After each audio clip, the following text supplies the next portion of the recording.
The Nintendo Switch just launched its online NES library with 20 titles. Let's check them out. Balloon Fight is a fun little jousting game that's best enjoyed with a friend. Baseball isn't fun, and you'll probably lose your friends if you ask them to play this with you. Donkey Kong is an inferior version of the arcade classic that's missing the conveyor belt level. Double Dragon is also an inferior version of an arcade classic that doesn't allow two players at the same time. Dr. Mario is sort of like Tetris, but with lots of drugs and you gotta clear all the aids. Excite Bike has aged pretty well, but why is Track 3 so damn hard?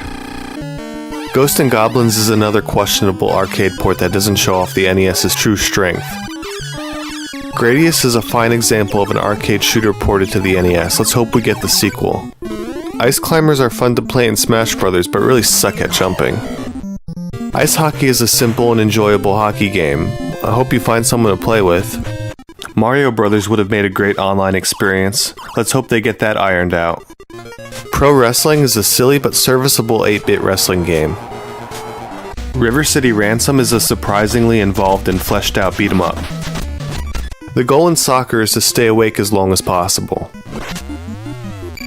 Super Mario Bros. Is the game that started it all, so start there.